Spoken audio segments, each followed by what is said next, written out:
Alors les amis, on va continuer dans notre série de prédications à travers Matthieu. Je me réjouis de faire ça avec vous. Alors, il n'y aura pas de petit rappel aujourd'hui, je suis désolé. Mais on va quand même prier pour ce temps qu'on va passer ensemble. Ouais, Seigneur, quel privilège de pouvoir se mettre au bénéfice de ta parole et de ses bienfaits. Il est vrai, nous vivons dans un pays où porte ouverte, nous pouvons prêcher ta parole, nous pouvons nous retrouver, nous pouvons nous asseoir à tes pieds. On prie, comme on vient de le chanter, tu illumines, on prie, pour qu'on puisse découvrir la beauté de ta parole et que ce qui reste intellectuel, que ça puisse aller de notre être, que ça puisse toucher notre âme et puis au final nos mains, nos actions, que nos vies soient transformées. Et donc je te prie aussi que aujourd'hui, comme on le fait chaque fois, que ta parole puisse faire son effet dans nos cœurs et dans nos vies. Amen. Alors j'ai intitulé mon message, une phrase un peu plus longue, mais voilà, c'est vraiment ça le message, c'est « Le roi humble vient en paix pour régner dans ta vie ». Il veut la purifier afin que tu portes du fruit et que tu sois prêt pour son retour. Avant de lire le passage, j'aimerais donner quelques mots d'introduction, parce que quelque part c'est un nouveau chapitre ici qui s'ouvre dans l'évangile de Matthieu. On a jusqu'à présent la naissance, le baptême, les miracles, les enseignements, les rencontres avec la foule de Jésus. Et tout cela s'étale sur combien d'années? Est-ce que vous avez une idée? Alors, faisons abstraction de sa naissance. Commençons au début de son ministère, dans Matthieu 3. Combien d'années est-ce qu'on a de Matthieu 3 jusqu'à maintenant? Est-ce que quelqu'un a une idée, à peu près? J'ai entendu? Ouais, c'est pas mal, ouais. 3 ans. Voilà, c'est à peu près ce qu'on estime. Et là, par contre, qu'est-ce que vous estimez? Donc, il nous reste encore un tiers de l'évangile de Matthieu à couvrir, à partir du chapitre 21 jusqu'au chapitre 28. Vous pensez qu'il y a combien de temps qui s'écoule? Ah, excellent. Ouais, c'est ça, une semaine. C'est exactement une semaine qui s'écoule. Donc, vous comprenez que le rythme change. Quelque part, les choses se ralentissent. L'auteur voulait arriver à ce moment-là et il va passer beaucoup plus de temps à expliquer ce qui s'est passé pendant cette dernière semaine. Je ne sais pas si vous connaissez ce sentiment quand vous vous blessez ou quand il y a un moment de stress, vous avez l'impression que le temps il va tout doucement. Je ne sais pas si vous connaissez ce genre de sentiment. Je suis sûr que vous connaissez ça. Il y a un moment de stress et le cerveau il va tellement vite que vous avez l'impression que tout se passe au ralenti. Et bien, je pense que c'est exactement ce qui se passe ici. On arrive à l'apogée de la vie de Jésus. Et le rythme ralentit, l'auteur prend le temps vraiment de donner le maximum d'informations. Et donc oui, effectivement, c'est impressionnant de voir qu'il y a quasiment un tiers de l'évangile qui est consacré à cette dernière semaine. Quelque part, tout ce qui se passe avant, bien sûr c'est important, mais c'est une sorte de préparation à ce qu'il y a de plus important dans la vie de Jésus. Et donc voici un petit résumé, je vais vous le donner à l'avance, ce qui va se passer pendant cette prochaine semaine de Jésus. Donc là, aujourd'hui, au chapitre 21, on va voir une entrée à Jérusalem triomphante d'un roi. Donc c'est le dimanche. Les gens viennent, ils se préparent pour la Pâque à venir. Puis le lundi, il y a le figuier qui est maudit, Jésus qui vient purifier le temple, il enlève les marchands. Le mardi, il y a des discussions, des controverses qui se passent dans le temple. Le mercredi, déjà le complot des chefs. Le jeudi, c'est le moment où il instaure le repas du Seigneur, avec le moment dans le jardin de Gethsémanée, l'arrestation, et puis le vendredi, on a la crucifixion, la mort, et la mise au tombeau. Et puis samedi, il ne se passe rien, et le dimanche, il y a la résurrection et les dernières apparitions. Donc voilà, ça c'est vraiment le compact de la dernière semaine de Jésus. Donc vous comprenez que tout s'intensifie. Jésus est en route, dans notre texte, vers Jérusalem. Et c'est surprenant aussi, mais dans les synoptiques, donc synoptiques c'est les 3 évangiles, Matthieu, Marc et Luc, on ne prend pas Jean, dans les synoptiques, le seul moment où Jésus arrive à Jérusalem, c'est à ce moment-là, c'est à la fin. Peut-être qu'il y en a eu d'autres des moments, mais ils n'en parlent pas. La seule exception, c'est dans Luc 2, lorsque les parents présentent Jésus au temple et qu'il y a un sacrifice qui est fait pour sa naissance. Mais voilà, sinon Jésus, en tout cas, il n'est pas mention de sa venue à Jérusalem. Et donc, c'est aussi le moment de la Pâque. Alors, est-ce que les enfants, vous vous souvenez, qu'est-ce que la Pâque? Pourquoi les Juifs fêtaient-ils la Pâque? C'était quoi comme fête? Vous vous souvenez, on a étudié Exode, il s'était passé un truc assez important, une délivrance. Ouais, Bernard, un peu plus fort? La sortie d'Égypte, exactement, la délivrance de l'oppression, de la soumission aux Égyptiens, à Pharaon. Et donc la Pâque, c'était la fête annuelle de se rappeler de cette délivrance que Dieu a opérée pour le peuple juif. Donc la Pâque est la plus grande fête du peuple juif. On célèbre la sortie d'Égypte, la délivrance que Dieu a donnée. Et quelque part, Jésus arrive dans ce contexte-là, où on fête la délivrance, et on va voir que Jésus va apporter une nouvelle Pâque, une nouvelle délivrance. Non pas une délivrance physique, d'un esclavage physique, mais une délivrance spirituelle de notre péché, de Satan, pour une vie spirituelle renouvelée.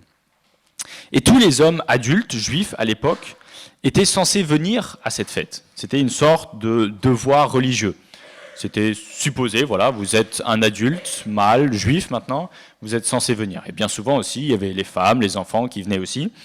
Et donc, les historiens pensent qu'il y avait à peu près 180 000 personnes qui se retrouvaient à Jérusalem et les alentours pour fêter la Pâque. Donc peut-être 180 000, ça vous paraît pas beaucoup par rapport à certaines villes d'aujourd'hui, mais pour une ville à l'époque, c'était vraiment conséquent. Il y avait du monde de partout. Il faut imaginer des tentes qui étaient mises à l'extérieur de la ville, sur les collines, des gens qui devaient trouver un endroit où dormir. Les familles étaient assez entassées. En tout cas, il faut s'imaginer une ambiance qui devait être assez incroyable. Ça devait être très bruyant, très animé, rempli de chants, sûrement qu'il y en a qui chantaient les psaumes lorsqu'ils arrivaient à Jérusalem, chant des montées, des prières, mais il y avait aussi beaucoup de commerce. Et ça, on le verra dans notre texte d'aujourd'hui.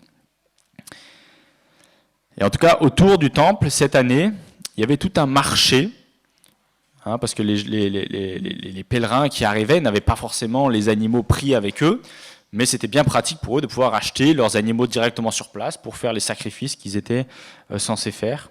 Et donc, vraisemblablement, on n'est pas sûr, mais peut-être que ce serait la première année que les autorités religieuses permettent aux marchands de venir aussi dans la cour des gentils, on appelle ça. Donc, je sais que les enfants ont distribué des papiers, je ne sais pas si les grands, vous en avez eu aussi, mais vous voyez un schéma du temple tel qui ressemblait à l'époque de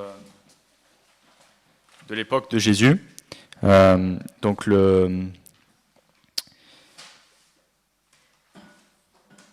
quand vous regardez le numéro 8, alors c'est écrit tout en petit, vous voyez.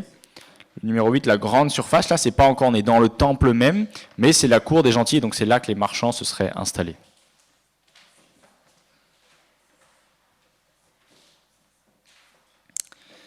Et puis aussi, il y a une chose qui change totalement, c'est que vous imaginez bien qu'un Jésus qui rentre en tant que roi à Jérusalem, qui vient, on pourrait dire, offenser l'autorité religieuse, eh bien, Jésus n'est plus du tout dans le secret messianique qu'il évoquait avant. Vous vous souvenez, depuis le début du ministère de Jésus, Jésus ne voulait pas trop qu'on parle de lui. On l'avait vu à plusieurs reprises. Généralement, quand Jésus guérissait quelqu'un, il disait « ne le dis à personne ». Les choses devaient quelque part rester cachées. Le temps de Jésus pour entrer en conflit avec les autorités politiques et religieuses n'était pas encore venu. Mais maintenant, à partir du chapitre 21, les choses changent vraiment totalement. Jésus n'a plus rien à cacher. Il sait que son moment est venu. Il se montre ouvertement comme roi, comme le Messie. Il entre sur un ânon, comme un roi était censé entrer en paix dans une ville. Et voilà, il est dit « Voici, ton roi vient à toi, humble et monté sur un âne. » Et la foule comprend le symbole, écrit « Hosanna au fils de David ». En tout cas, ce qui est clair, c'est que le secret messianique, il n'est plus, et Jésus l'approuve totalement. Donc j'aimerais étudier ce texte en trois parties. Et avant de vous énoncer ces trois parties, on va le lire. Comme ça, on l'aura tous entendu au moins une fois. Donc je lis Matthieu, chapitre 21, les versets 1 à 22. Lorsqu'ils s'approchèrent de Jérusalem et qu'ils furent arrivés à Bethphagée, vers le mont des Oliviers, Jésus envoya 2 disciples en leur disant : « Allez au village qui est devant vous. Vous y trouverez tout de suite une ânesse attachée et un ânon avec elle. Détachez-les et amenez-les-moi. Si quelqu'un vous dit quelque chose, vous répondrez : le Seigneur en a besoin. Et à l'instant, il les laissera aller. » Or, tout ceci arriva afin que s'accomplisse ce que le prophète avait annoncé. Dites à la fille de Sion : voici, ton roi vient à toi, plein de douceur, et monté sur un âne, sur un ânon, le petit d'une ânesse. Les disciples allèrent faire ce que Jésus leur avait ordonné. Ils amenèrent l'ânesse et l'ânon, mirent leurs vêtements sur eux, et Jésus s'assit dessus. Une grande foule de gens étendirent leurs vêtements sur le chemin. D'autres coupèrent des branches aux arbres et en jonchèrent la route. Ceux qui précédaient et ceux qui suivaient, Jésus criait : « Hosanna au fils de David ! Béni soit celui qui vient au nom du Seigneur ! Hosanna dans les lieux très hauts !» Lorsqu'il entra dans Jérusalem, toute la ville fut troublée. On disait : « Mais qui est cet homme ?» La foule répondit : « C'est Jésus, le prophète de Nazareth en Galilée. » Jésus entra dans le temple de Dieu. Il chassa tous ceux qui vendaient et qui achetaient dans le temple. Et il renversa les tables des changeurs de monnaie et les sièges des vendeurs de pigeons. Il leur dit : « Il est écrit, mon temple sera appelé une maison de prière. Mais vous, vous en avez fait une caverne de voleurs. » Des aveugles et des boiteux s'approchèrent de lui dans le temple et il les guérit. Mais les chefs des prêtres et les spécialistes de la loi furent indignés à la vue des choses merveilleuses qu'il avait faites, et les enfants qui criaient dans le temple « Hosanna au fils de David !» Ils lui dirent : « Entends-tu ce qu'ils disent ?» ?»« Oui, leur répondit Jésus. « N'avez-vous jamais lu ces paroles ? Tu as tiré des louanges de la bouche des enfants et des enfants et des nourrissons ?» Puis il les laissa et sortit de la ville pour aller à Béthanie, où il passa la nuit. Le lendemain matin, en retournant à la ville, il eut faim. Il vit un figuier sur le bord du chemin et s'en approcha. Mais il n'y trouva que des feuilles. Il lui dit : « Que jamais plus tu ne portes de fruits. » Le figuier sécha immédiatement. Voyant cela, les disciples furent étonnés et dirent : « Comment ce figuier a-t-il pu devenir immédiatement sec ?» Jésus leur dit alors : « Je vous le dis en vérité, si vous avez de la foi et que vous ne doutez pas, non seulement vous ferez ce qui a été fait à ce figuier, mais même si vous dites à cette montagne : retire-toi de là et jette-toi dans la mer, cela arrivera.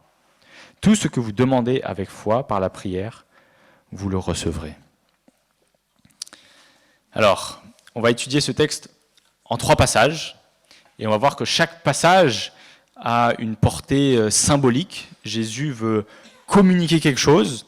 Le premier, c'est les versets 1 à 11, l'entrée dans Jérusalem, que j'ai intitulé « Le roi humble vient en paix pour régner dans ta vie ».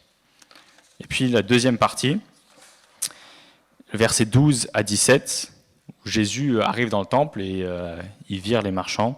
J'ai appelé ça « Le roi qui veut nettoyer ta vie ». Et la troisième partie, le roi qui veut que tu portes du fruit et que tu sois prêt pour son retour. Alors voilà le plan pour ce matin. Donc un peu de contexte. Jésus, si vous regardez la carte que vous avez sous les yeux, une carte en petit, je crois qu'elle est en bas à gauche, je ne sais plus, voilà, en bas à droite de Jérusalem, pardon. Jésus vient de l'Est. Donc vous voyez là où il y a les 2 petites montagnes, c'est le mont des Oliviers.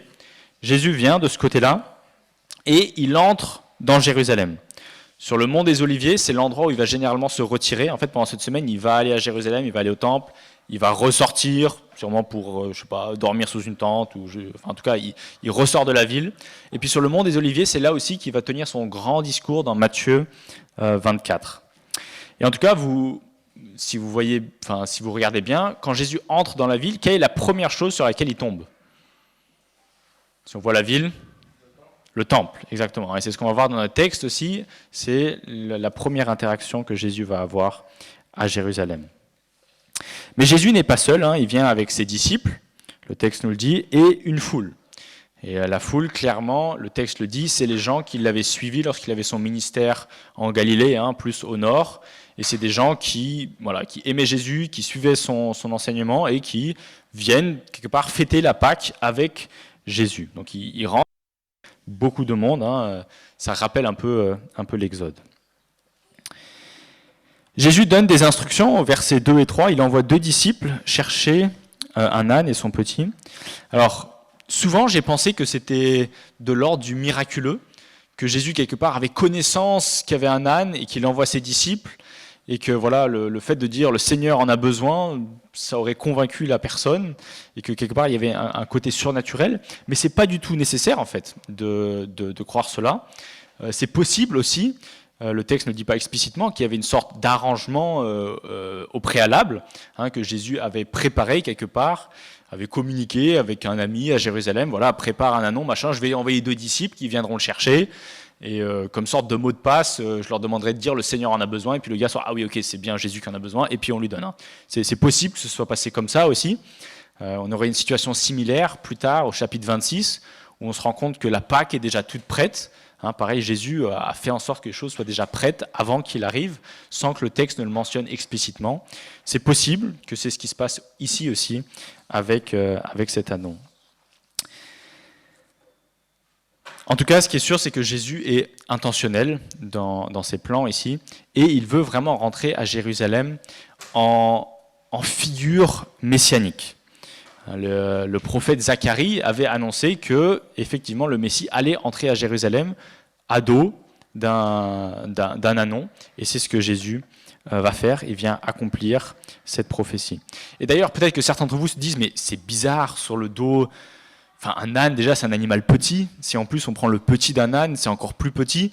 C'est un peu comme, je sais pas, aujourd'hui Macron qui viendrait aux Champs-Élysées en Twingo, un truc comme ça, quoi. Enfin, vraiment le truc un peu nul. Mais c'est pas ça l'image qui est communiquée ici. L'idée, c'est de prendre un animal qui est humble. Et c'était une image assez répandue à l'époque. Même à l'époque, en fait, on se souvient du texte que Pierre a lu. Salomon entre à Jérusalem sur le dos d'un âne. C'est un mulet pour être précis exactement, mais voilà, l'idée c'est on contraste avec un animal beaucoup plus puissant qui est celui du cheval. Bien souvent, les rois, quand ils venaient, qu'ils entraient dans une ville pour en prendre possession, pour être roi de cette ville, ils venaient avec leur armée, avec un cheval, avec force, et ils instaurent leur autorité par la force. Et pour contraster par rapport à ce cheval de guerre qui vient imposer son autorité, Jésus, lui, vient sur le dos d'un animal très humble, et on l'a vu, Jésus, c'est quelqu'un de très humble, qui vient non pas régner par la force, il ne vient pas, comme certains juifs l'avaient imaginé, venir virer les Romains, virer leur autorité, trouver plein de mercenaires et rétablir le royaume d'Israël. Non, c'est pas comme ça que Jésus vient sauver, mais Jésus vient sauver spirituellement. Et puis bien sûr, on connaît la suite, Jésus va mourir à la croix pour le péché de ceux qui croient en lui. Mais Jésus vient faire quelque chose de beaucoup plus grand et de bien différent en fait de ce que les gens avaient pensé qu'il allait faire en fait. Et donc, venir sur un annonce, ça va bien avec la mission de Jésus. Et il entre effectivement, j'aime ces liens avec l'Ancien Testament, comme le vrai fils de David. On se souvient, dans l'Ancien Testament, il y a cette promesse qui est faite à David, comme quoi il y aura toujours quelqu'un sur le trône de David, et qui régnera éternellement. Et bien sûr, à l'époque de Jésus, les Juifs, c'est pas ce qu'ils avaient sous les yeux. Jérusalem était sous domination romaine, ils n'avaient pas de roi juif qui régnait sur eux. Et donc, Jésus vient en tant que vrai Salomon, en tant que vrai fils de David, régner éternellement et entrer à Jérusalem, la ville sainte, qui a énormément de symbolique, on ne va pas rentrer dans les détails. Et les gens, la foule qui venait avec lui déroulent le tapis rouge. Alors à l'époque, ils n'avaient pas un grand tapis rouge qu'ils ont déroulé, mais ils prenaient leurs vêtements, ils découpaient des branches, ils les posaient, mais la symbolique c'est exactement la même, c'est notre roi arrive, on veut lui faire un beau tapis rouge, il peut rentrer, et il vient avec son ânon humblement.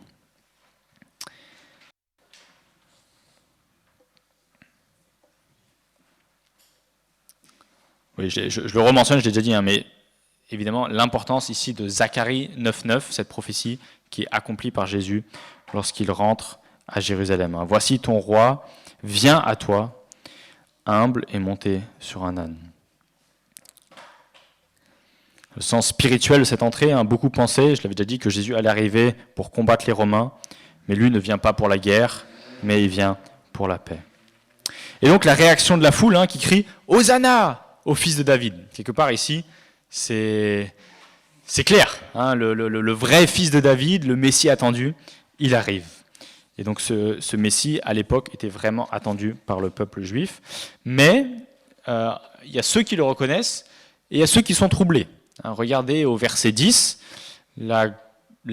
ceux qui habitaient à Jérusalem, ils ne sont pas dans les mêmes réjouissances que la foule qui accompagnait Jésus, mais eux, ils sont plutôt inquiets, troublés. Et ils ne savent pas trop quoi en penser. Peut-être même que certains sont opposés. Puis on verra plus tard que, évidemment, les chefs politiques et religieux sont vraiment opposés et ils vont aller jusqu'à tuer ce roi qui vient entrer dans la ville. Et donc, pour nous, je pense que c'est aussi une question qu'on devrait se poser. Si on serait à l'époque de Jésus, comment aurais-tu accueilli Jésus ? Est-ce que tu aurais été comme ses disciples à dire « Waouh, trop bien, Hosanna au fils de David, le Messie vient enfin, il vient nous délivrer de nos péchés !» Et on enlève nos vêtements, on les pose devant lui, on coupe des branches, on lui prépare le tapis rouge pour arriver dans Jérusalem. Ou est-ce qu'on est plus comme ceux de Jérusalem, plus sceptiques, qui peut-être s'inquiètent de leur position, de qu'est-ce que ça va chambouler dans leur ville, dans leur vie ? En tout cas, voilà, j'aimerais vous inviter à accueillir Jésus comme vraiment le roi de notre vie, comme celui qui vient instaurer la paix dans nos cœurs. Et bien sûr, ce roi, il vient et il va bouleverser les choses. On voit ça dans le prochain épisode, les versets 12 à 17. Dans ce temple, je l'avais déjà dit, il y a des marchands qui se sont installés. Et quand Jésus entre dans Jérusalem, il ne va pas d'abord au palais, ni chez les autorités religieuses, mais il va directement au temple. C'est le centre spirituel du peuple, le lieu où il y a la présence de Dieu. C'est là qu'il arrive.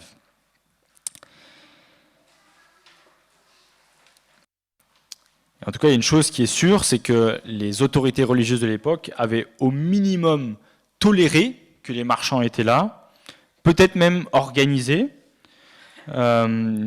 Et en fait, c'était sûrement devenu une sorte de système où c'était bien pour la ville. La ville pouvait prospérer parce que là où il y a du commerce, là où il y a les marchands, vous comprenez bien que la ville en bénéficie. Et donc Jésus ici agit avec une autorité et une colère, on pourrait dire sainte. Il veut purifier ce qui se passe dans le temple.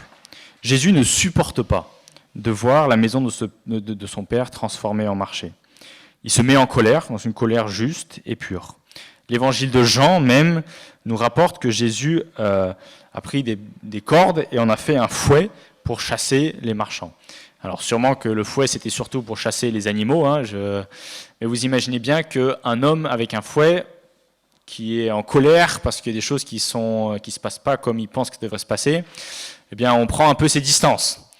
Et vous imaginez bien aussi que ça n'a bien sûr pas plu ni aux marchands qui se font virer, ni aux religieux qui toléraient, voire acceptaient la chose, et qui avaient instauré ce système. Le texte dit « Il renverse des tables des changeurs et les sièges des changeurs de pigeons ». Et il cite les Écritures en disant « Ma maison sera appelée une maison de prière.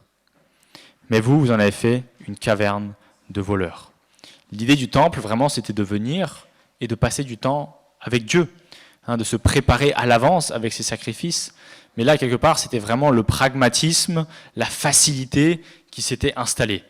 Hein, on prend plus, on n'achète plus sa bête en dehors, quelque part de la ville ou dans la ville, mais c'est au lieu même où je suis censé venir faire mon devoir religieux, directement, il y a ce que j'ai besoin pour faire mon sacrifice. Hein, c'est vraiment au plus pratique. Voilà, c'est ça, exactement. Où j'ai pensé, c'est presque un peu, alors l'Église catholique ne fait pas ça, hein, les bougies sont pas chères, mais imaginez par exemple, ce serait, vous devez mettre une bougie pour prier un saint, et on met des prix exorbitants sur les bougies, ce serait un peu ça, tu vois, on arrive sur le lieu religieux, et on donne de l'argent, et tac, on peut vite faire notre machin, et on est bien devant Dieu, quoi. Mais voilà, Jésus vient et il remet les choses en ordre. Et j'avais jamais trop su, et Matthieu ne le cite pas, mais Zacharie annonce que cela va arriver.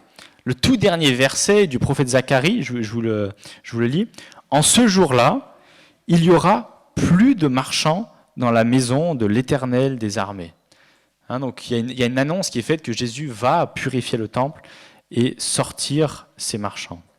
Il y a aussi Malachie qui va dans le même sens, hein, qui dit « Le Seigneur entrera soudain dans son temple, il purifiera les fils de Lévi. » Jésus agit ici comme un Messie purificateur. Il vient nettoyer la maison de Dieu pour que le culte redevienne vrai, sincère, centré sur Dieu et non sur les besoins humains. Jésus, clairement, bouleverse les plans des hommes. Hein. Il se met un paquet de monde à dos, hein, comme je l'ai déjà souligné plusieurs fois, les autorités politiques, religieuses. Il bouscule les habitudes et il montre que son royaume ne se mélange pas avec des compromis. Et je pense que ça, c'est important pour nous aussi. Hein, nous qui sommes le temple de Dieu par le Saint-Esprit, nous qui avons accueilli Jésus dans notre cœur comme le roi, eh bien, il est normal que ce Jésus va venir et nettoyer des choses dans nos vies. Tout chrétien qui donne sa vie à Jésus va se voir bouleversé. C'est normal, et si vous n'appartenez pas encore au Seigneur Jésus et que vous y réfléchissez, je vous mets en garde. Jésus, si vous voulez qu'il devienne roi de votre vie, il va faire en sorte à ce que votre vie devienne conforme à ce que lui veut. Et je pense que c'est ce qui se passe dans ce temple ici aussi, et c'est une bonne image pour nos vies.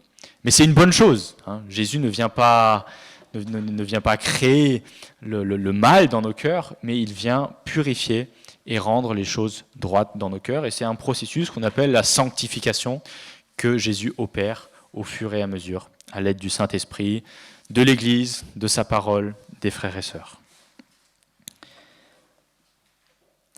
Et donc la question c'est, on pourrait se poser, mais comment est-ce que nous on réagit face à ce bouleversement que Jésus veut opérer dans notre vie ? Est-ce que nous, on est comme les autorités religieuses de l'époque, on se dit « Ah mais non, mais nous on a tout compris, c'est ok d'avoir les marchands, on y a bien réfléchi » Ou est-ce qu'on est prêt à se soumettre à Jésus et même quand on a l'impression qu'on a bien réfléchi à la chose et qu'on pense avoir raison et que Jésus dit non, est-ce qu'on se soumet à la volonté de Jésus ?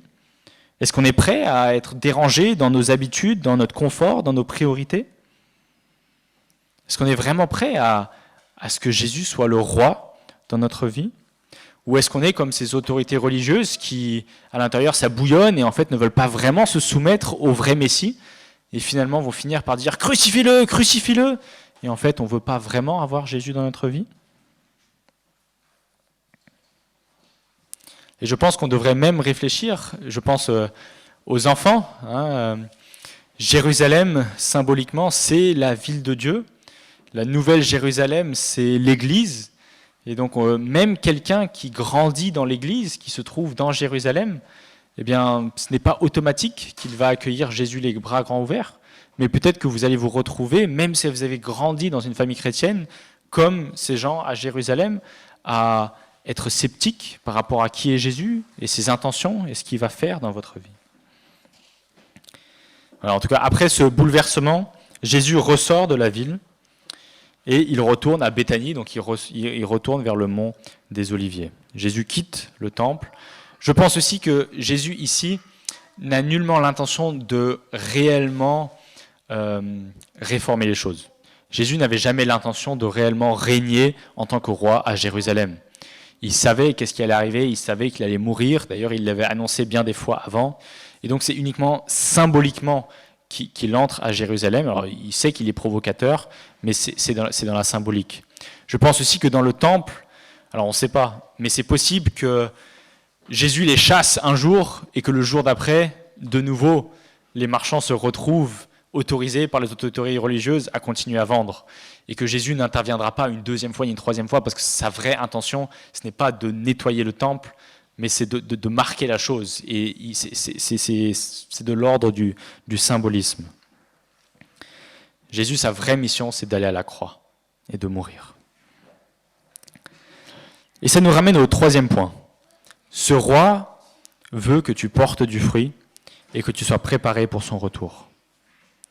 On a ce figuier qui est sans fruit. Le lendemain matin, il revient, il a faim, c'est normal, c'est un peu le style de vie de Jésus et de ses disciples. Il marche beaucoup.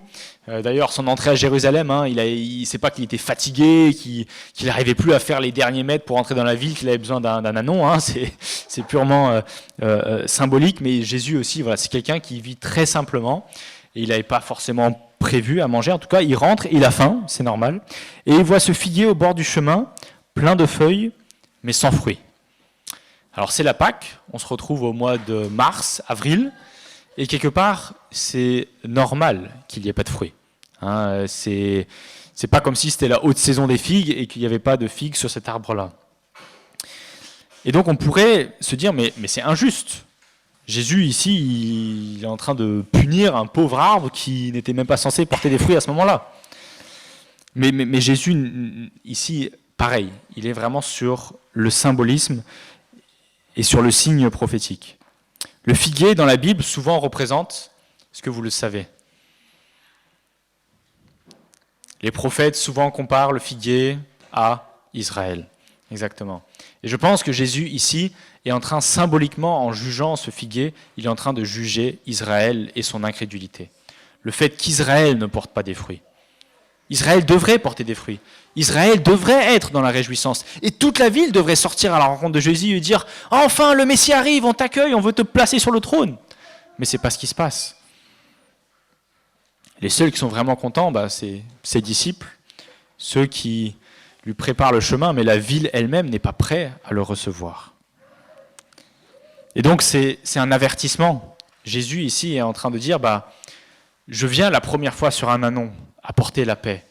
Mais il y a un autre moment donné, je viendrai et je jugerai.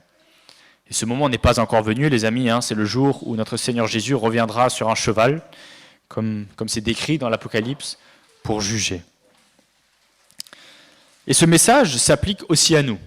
Il est là le lien avec le texte que Stéphane a lu dans Jean 15, c'est que nous sommes appelés à demeurer en Christ et à porter du fruit. Et que si nous ne portons pas du fruit, nous allons être retranchés, comme Israël a été retranché. Et donc, d'où l'importance et le rappel qu'on veut accueillir Christ comme roi dans nos vies. Et puis il y a de nouveau cette question de la foi et Jésus qui rappelle qu'on est appelé à avoir une foi simple, authentique, et qu'avec une foi telle qu'il l'exige, des miracles peuvent se produire dans nos vies. Et comme on l'a vu dans Matthieu 17, le but de Jésus ici, son enseignement n'est pas d'avoir de la foi, et le but n'est pas de transporter des montagnes, le but n'est pas de jeter des montagnes dans l'eau, mais le but ici, c'est de montrer qu'avec la foi que Jésus recherche dans nos cœurs, l'impossible est possible. Une montagne qui tombe dans l'eau, ce n'est pas possible. De la même façon que des vies transformées de pécheurs, ce n'est pas possible humainement. On a besoin de la foi en Jésus-Christ. Mais la vraie foi peut opérer ces miracles et peut faire l'impossible. Et la vraie foi, elle porte du fruit.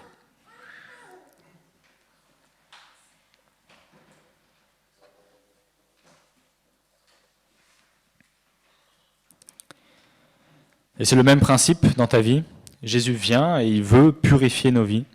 Et quand Jésus vient régner dans ton cœur, il ne veut pas juste enlever le péché, mais il veut te rendre, on pourrait dire, fécond spirituellement, pour que beaucoup de fruits puissent y pousser, comme c'est marqué dans Jean 15. Voilà, je résume notre message de ce matin avec la phrase que j'avais donnée au début. Le roi humble, Jésus, vient en paix, non pas en guerre, pour régner dans ta vie, et il veut la purifier, il veut mettre de l'ordre, il va bouleverser des tables, mais il veut que tu portes du fruit, et il veut que tu sois prêt pour son retour. La deuxième fois, lorsqu'il viendra, non plus sur un âne, mais cette fois-ci sur un cheval blanc, comme l'Apocalypse nous l'annonce. Voilà, je m'arrête ici les amis, je vais encore prier pour nous, et on va pouvoir continuer notre culte. Et Seigneur, on te remercie pour ta parole. Merci pour le fait qu'on puisse commencer à étudier cette dernière semaine de ta vie qui est si importante et qui est vraiment le centre du Nouveau Testament et de toutes les Écritures. Vraiment, tout vient s'accomplir. Les prophéties faites à ton sujet, les prophéties, les promesses faites à David, comme quoi un jour de sa descendance viendra le Messie et il régnera éternellement. Et effectivement, Christ est à la droite du Dieu dans la Jérusalem céleste et il règne pour l'éternité. Et c'est un Dieu qui est un Seigneur qui veut créer la paix. Il ne vient pas pour détruire, mais il vient pour nous rendre humbles comme il est humble. Et il cherche à nous réconcilier avec son Père. C'est là la vraie paix, ce qui fait vraiment la différence.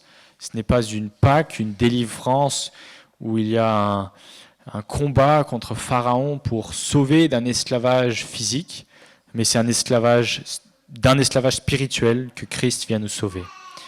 Il vient humblement marcher vers Jérusalem, sachant qu'il va être rejeté, qu'il va être crucifié, et qu'il va prendre sur lui les péchés de tous ceux qui ont placé leur confiance en lui. Et Seigneur, nous sommes ces personnes qui avons placé confiance en toi. Et donc Seigneur, on prie que tu viens dans nos cœurs, que tu viens régner.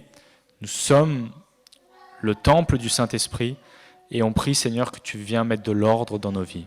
Tu vois encore les tâches et les choses qui doivent être mises en ordre dans nos vies et on te prie, on est volontaire que tu viennes faire le ménage et on veut être des disciples qui portent beaucoup de fruits. Et voilà, et on s'attend à ce qu'un jour on puisse te retrouver quand tu reviendras avec ton cheval blanc et qu'on sera accueillis en tant que bons et fidèles serviteurs et qu'on pourra passer l'éternité avec toi dans la Jérusalem céleste. Amen.